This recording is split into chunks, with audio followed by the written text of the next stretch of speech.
세상엔 우리가 너무 당연하게 믿고 있는 것들이 있습니다. 역사 시간에 배웠고, 책에서 읽었고, 누군가 확신에 차서 말했던 것들.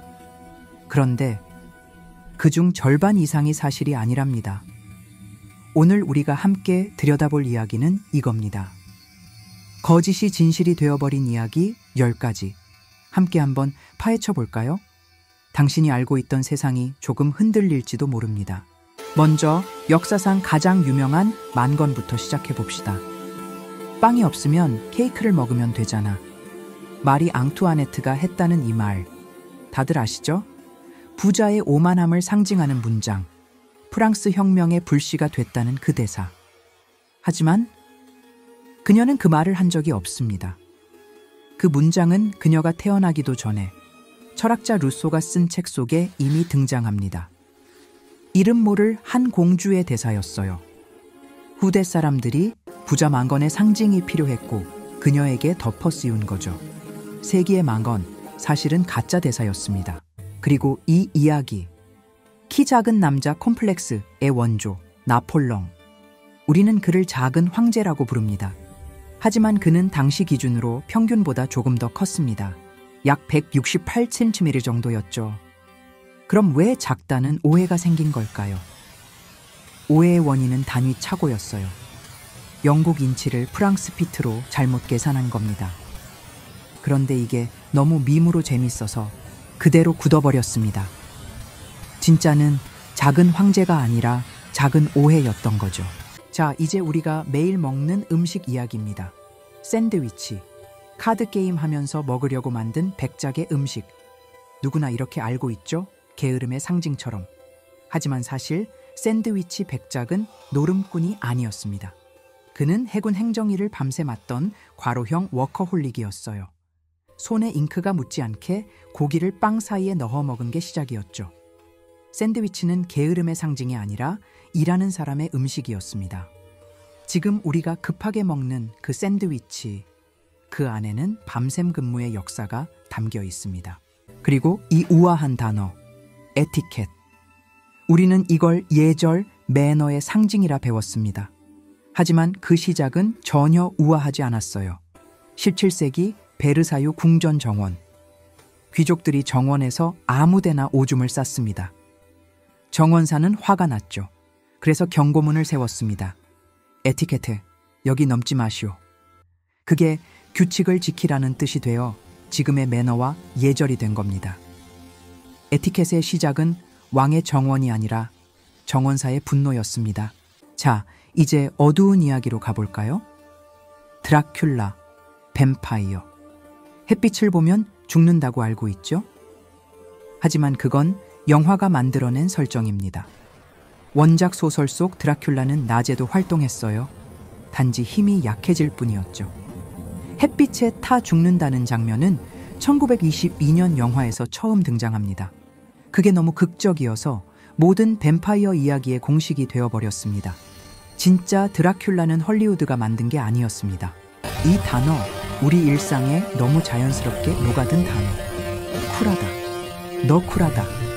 요즘은 멋있다는 뜻이죠.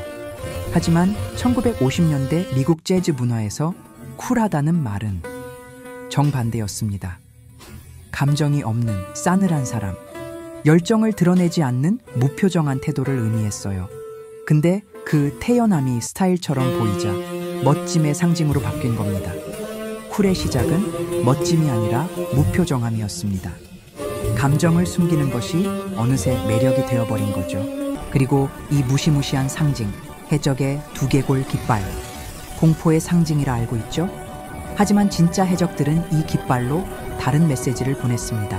항복하면 살려준다. 협상의 신호였어요. 마지막 기회를 주는 깃발이었죠. 정말 공격할 때는 빨간 깃발을 올렸습니다. 자비는 없다는 뜻이었어요.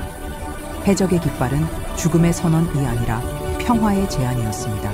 이제 좀 더 철학적인 이야기로 가봅시다. 포이즌, 떡과 포션, 약. 완전 반대의 뜻이죠. 하지만 둘 다 같은 라틴어 포티오 마시는 것에서 왔습니다. 중세시대 약과 독의 경계는 명확하지 않았어요. 단지 양의 차이였습니다.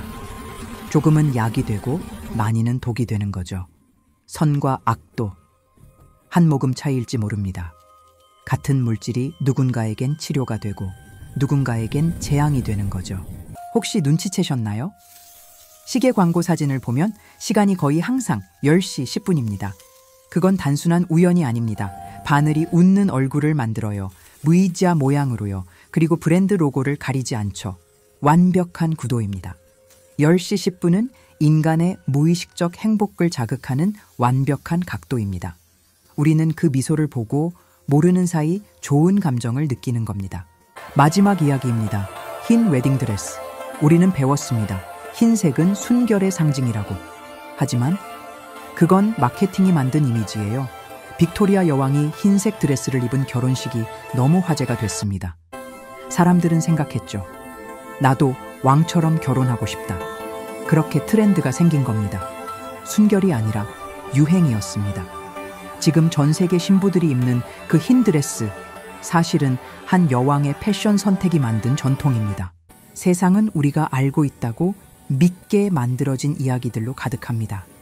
짧다, 게으르다, 부자, 만건이다. 누군가의 의도였을 수도 있고 단순한 오역이었을 수도 있습니다. 그렇게 진실을 덮고 새로운 이미지를 만든 거죠. 하지만 오늘 당신은 그 베일을 조금 걷어냈습니다. 그동안 믿어온 이야기 중 얼마나 많은 게 진실처럼 보이는 거짓이었는지. 마리 앙투아네트는 그 말을 하지 않았고 나폴레옹은 작지 않았으며 샌드위치는 게으름의 상징이 아니었습니다. 뱀파이어는 햇빛을 두려워하지 않았고 해적의 깃발은 평화를 제안했으며 흰 드레스는 단지 유행이었습니다. 세상이 속삭이는 말에 한 번쯤 이렇게 물어보세요. 정말 그게 사실일까?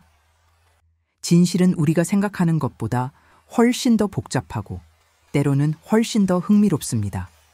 그리고 어쩌면 당신이 지금 믿고 있는 다른 당연한 것들도 누군가 만들어낸 이야기일지 모릅니다. 다음에 또 만나요. 그때는 또 어떤 진실을 깨뜨려 볼까요?